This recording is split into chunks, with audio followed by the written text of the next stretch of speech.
Lesson 4, The History of Taxes and the Power of Corporations. My rich dad just played the game smart, and he did it through corporations. The biggest secret of the rich. I remember in school being told the story of Robin Hood and his merry men. My teacher thought it was a wonderful story of a romantic hero who robbed from the rich and gave to the poor. My rich dad did not see Robin Hood as a hero. He called Robin Hood a crook. Robin Hood may be long gone, but his followers live on. I often still hear people say, "Why don't the rich pay for it?" or "the rich should pay more in taxes and give it to the poor." It is this Robin Hood fantasy, or taking from the rich to give to the poor, that has caused the most pain for the poor and the middle class. The reason the middle class is so heavily taxed is because of the Robin Hood ideal. The reality is that the rich are not taxed. It's the middle class, especially the educated upper-income middle class, who pays for the poor. Again, to understand fully how things happen, we need to look at the history of taxes. Although my highly educated dad was an expert on the history of education, my rich dad fashioned himself as an expert on the history of taxes. Rich Dad explained to Mike and me that originally, in England and America, there were no taxes. Occasionally, there were temporary taxes levied in order to pay for wars. The king or the president would put the word out and ask everyone to chip in. Taxes were levied in Britain for the fight against Napoleon from 1799 to 1816, and in America to pay for the Civil War from 1861 to 1865. In 1874, England made income tax a permanent levy on its citizens. In 1913, an income tax became permanent in the United States with the adoption of the 16th Amendment to the U.S. Constitution. At one time, Americans were anti-tax. It had been the tax on tea that led to the famous Tea Party in Boston Harbor, an incident that helped ignite the Revolutionary War. It took approximately 50 years in both England and the United States to sell the idea of a regular income tax. What these historical dates fail to reveal is that both of these taxes were initially levied against only the rich. It was this point that Rich Dad wanted Mike and me to understand. He explained that the idea of taxes was made popular, and accepted by the majority, by telling the poor and the middle class that taxes were created only to punish the rich. This is how the masses voted for the law, and it became constitutionally legal. Although it was intended to punish the rich, in reality it wound up punishing the very people who voted for it, the poor and middle class. Once government got a taste of money, its appetite grew, said Rich Dad. Your dad and I are exactly opposite. He's a government bureaucrat, and I am a capitalist. We get paid, and our success is measured on opposite behaviors. He gets paid to spend money and hire people. The more he spends and the more people he hires, the larger his organization becomes. In the government, a large organization is a respected organization. On the other hand, within my organization, the fewer people I hire and the less money I spend, the more I am respected by my investors. That's why I don't like government people.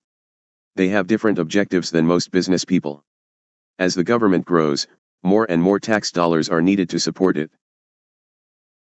My educated dad sincerely believed that government should help people. He loved John F. Kennedy and especially the idea of the Peace Corps. He loved the idea so much that both he and my mom worked for the Peace Corps, training volunteers to go to Malaysia, Thailand, and the Philippines. He always strived for additional grants and budget increases so he could hire more people, both in his job with the Education Department and in the Peace Corps. From the time I was about 10 years old, I would hear from my rich dad that government workers were a pack of lazy thieves, and from my poor dad I would hear how the rich were greedy crooks who should be made to pay more taxes. Both sides had valid points. It was difficult to go to work for one of the biggest capitalists in town and come home to a father who was a prominent government leader. It was not easy to know which dad to believe. Yet when you study the history of taxes, an interesting perspective emerges. As I said, the passage of taxes was only possible because the masses believed in the Robin Hood theory of economics: take from the rich, and give to everyone else. The problem was that the government's appetite for money was so great that taxes soon needed to be levied on the middle class, and from there it kept trickling down. However, the rich saw an opportunity because they don't play by the same set of rules. The rich knew about corporations, which became popular in the days of sailing ships. The rich created the corporation as a vehicle to limit their risk to the assets of each voyage. The rich put their money into a corporation to finance the voyage. The corporation would then hire a crew to sail to the New World to look for treasure. If the ship was lost, the crew lost their lives, but the loss to the rich would be limited only to the money they invested for that particular voyage. My rich dad did not see Robin Hood as a hero. He called Robin Hood a crook.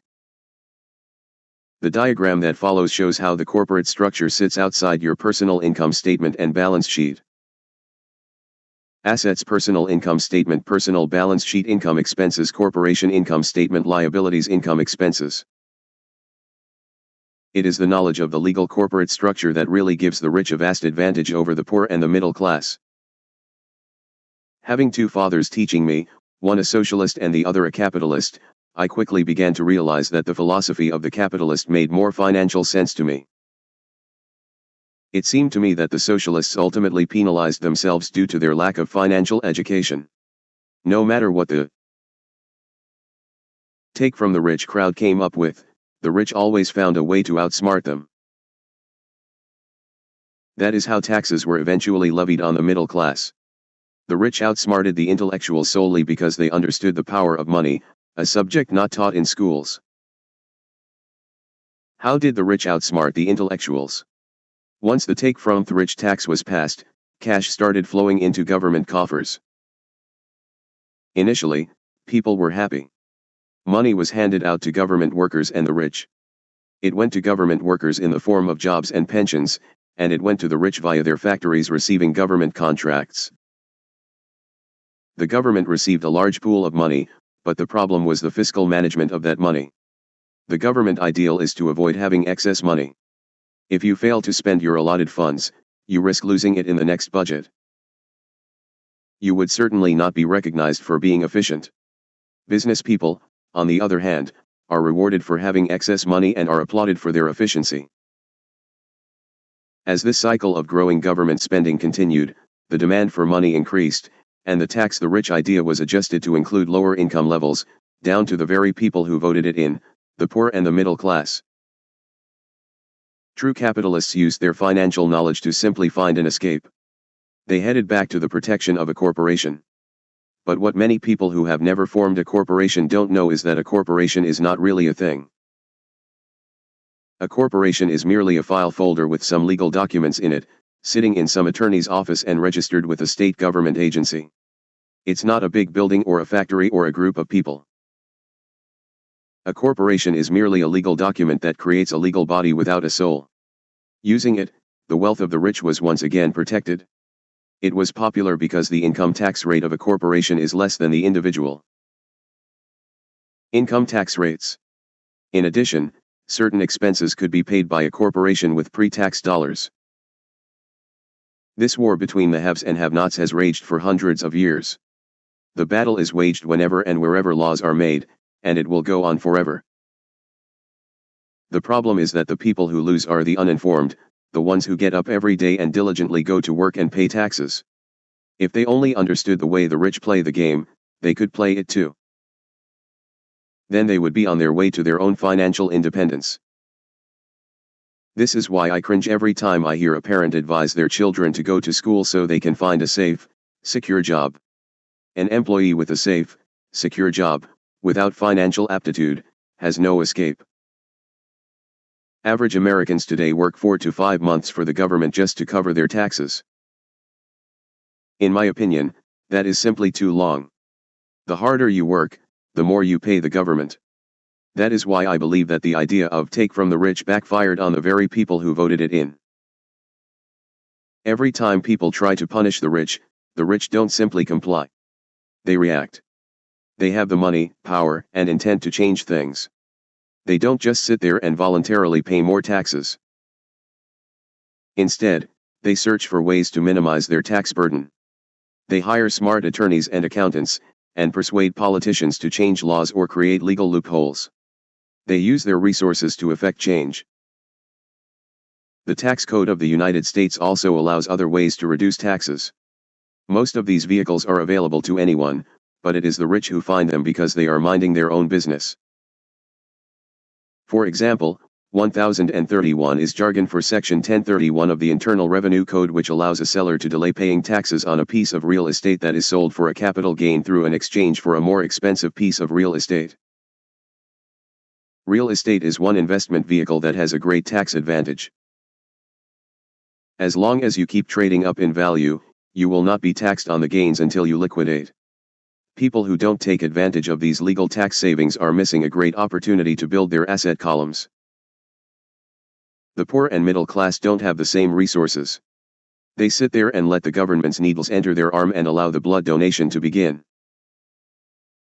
Today, I am constantly shocked at the number of people who pay more taxes, or take fewer deductions, simply because they are afraid of the government. I have friends who have had their businesses shut down and destroyed, only to find out it was a mistake on the part of the government. I realize all that. But the price of working from January to May is a high price to pay for that intimidation. My poor dad never fought back. My rich dad didn't either. He just played the game smarter, and he did it through corporations, the biggest secret of the rich. You may remember the first lesson I learned from my rich dad. I was a little boy of 9 who had to sit and wait for him to choose to talk to me. I sat in his office waiting for him to get to me. He was ignoring me on purpose. He wanted me to recognize his power and to desire to have that power for myself one day. During all the years I studied and learned from him, he always reminded me that knowledge is power. And with money comes great power that requires the right knowledge to keep it and make it multiply. Without that knowledge, the world pushes you around. Rich Dad constantly reminded Mike and me that the biggest bully was not the boss or the supervisor, but the tax man. The tax man will always take more if you let him. The first lesson of having money work for you, as opposed to you working for money, is all about power. If you work for money, you give the power to your employer. If money works for you, you keep the power and control it. Once we had this knowledge of the power of money working for us, he wanted us to be financially smart and not let anyone or anything push us around. If you're ignorant, it's easy to be bullied. If you know what you're talking about, you have a fighting chance. That is why he paid so much for smart tax accountants and attorneys. It was less expensive to pay them than to pay the government. If you work for money, you give the power to your employer. If money works for you, you keep the power and control it. Best lesson to me was, be smart and you won't be pushed around as much. He knew the law because he was a law-abiding citizen and because it was expensive to not know the law. If you know you're right, you're not afraid of fighting back. Even if you are taking on Robin Hood and his band of merry men. My highly educated dad always encouraged me to land a good job with a strong corporation. He spoke of the virtues of working your way up the corporate ladder. He didn't understand that, by relying solely on a paycheck from a corporate employer, I would be a docile cow ready for milking. When I told my rich dad of my father's advice, he only chuckled. "Why not own the ladder?" was all he said. As a young boy, I did not understand what rich dad meant by owning my own corporation. It was an idea that seemed impossible and intimidating. Although I was excited by the idea, my inexperience wouldn't let me envision the possibility that grown-ups would someday work for a company I would own. The point is that, if not for my rich dad, I would have probably followed my educated dad's advice. It was merely the occasional reminder of my rich dad that kept the idea of owning my own corporation alive and kept me on a different path. By the time I was 15 or 16, I knew I wasn't going to continue down the path my educated dad recommended. I didn't know how I was going to do it, but I was determined not to head in the direction most of my classmates were heading. That decision changed my life. It was not until my mid-20s that my rich dad's advice began to make more sense to me. I was just out of the Marine Corps and working for Xerox. I was making a lot of money, but every time I looked at my paycheck, I was disappointed. The deductions were so large and, the more I worked, the greater they became. As I became each dollar in my asset column was a great employee, working hard to make more employees and buy the boss a new Porsche. More successful, my bosses talked about promotions and raises. It was flattering, but I could hear my rich dad asking in my ear, "Who are you working for? Who are you making rich?" In 1974, while still an employee for Xerox, I formed my first corporation and began minding my own business. There were already a few assets in my asset column, but now I was determined to focus on making it bigger. Those paychecks, with all the deductions, made all the years of my rich dad's advice make total sense. I could see the future if I followed my educated dad's advice. Many employers feel that advising their workers to mind their own business is bad for business. But for me, focusing on my own business and developing assets made me a better employee because I now had a purpose. I came in early and worked diligently, amassing as much money as possible so I could invest in real estate. Hawaii was just set to boom, and there were fortunes to be made. The more I realized that we were in the beginning stages of a boom, the more Xerox machines I sold. The more I sold, the more money I made and, of course, the more deductions came out of my paycheck. It was inspiring.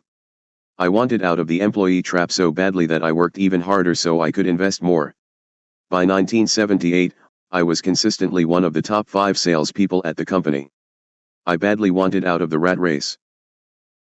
In less than 3 years, I was making more in my real estate holding corporation than I was making at Xerox.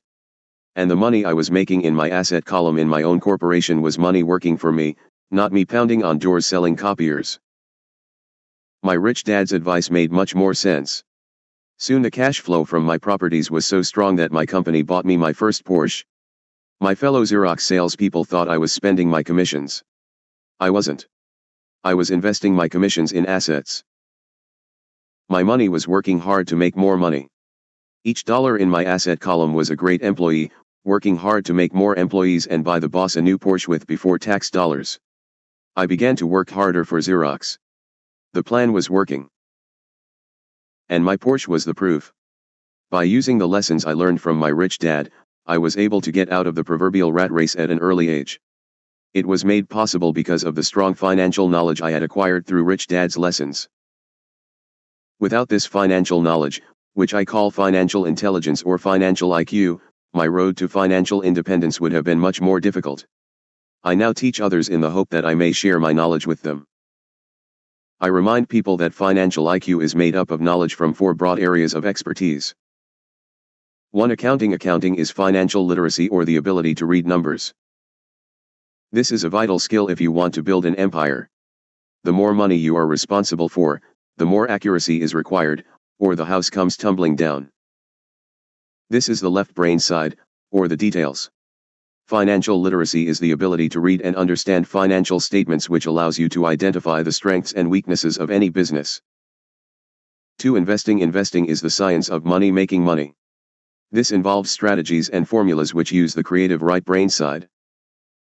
3. Understanding markets. Understanding markets is the science of supply and demand. You need to know the technical aspects of the market, which are emotion-driven, in addition to the fundamental or economic aspects of an investment.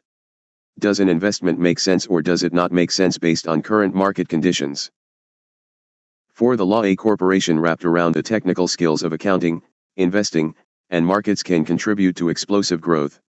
A person who understands the tax advantages and protections provided by a corporation can get rich so much faster than someone who is an employee or a small business sole proprietor. It's like the difference between someone walking and someone flying. The difference is profound when it comes to long-term wealth. Tax advantages. A corporation can do many things that an employee cannot, like pay expenses before paying taxes. That is a whole area of expertise that is very exciting. Employees earn and get taxed, and they try to live on what is left. A corporation earns, spends everything it can, and is taxed on anything that is left. It's one of the biggest legal tax loopholes that the rich use. They're easy to set up and are not expensive if you own investments that are producing good cash flow. For example, by owning your own corporation, your vacations can be board meetings in Hawaii. Car payments, insurance, repairs, and health club memberships are company expenses. Most restaurant meals are partial expenses, and on and on. But it's done legally with pre-tax dollars. Protection from lawsuits. We live in a litigious society. Everybody wants a piece of your action. The rich hide much of their wealth using vehicles such as corporations and trusts to protect their assets from creditors. When someone sues a wealthy individual, they are often met with layers of legal protection and often find that the wealthy person actually owns nothing. They control everything, but own nothing. The poor and middle class try to own everything and lose it to the government or to fellow citizens who like to sue the rich. They learned it from the Robin Hood story: take from the rich, and give it to the poor. It is not the purpose of this book to go into the specifics of owning a corporation. But I will say that if you own any kind of legitimate assets, I would consider finding out more about the benefits and protection offered by a corporation as soon as possible. There are many books written on the subject that will detail the benefits and even walk you through the steps necessary to set up a corporation. Garrett Sutton's books on corporations provide wonderful insight into the power of personal corporations. Financial IQ is actually the synergy of many skills and talents. I would say it is the combination of the 4 technical skills listed above that make up basic financial intelligence. If you aspire to great wealth, it is the combination of these skills that will greatly amplify your financial intelligence. In summary, business owners, employees who work with corporations. For corporations: 1. Earn. 1. Earn. 2. Spend. 2. Pay taxes. 3. Pay taxes. 3. Spend. As part of your overall financial strategy, I recommend that you learn about the protection that legal entities can provide for businesses and assets.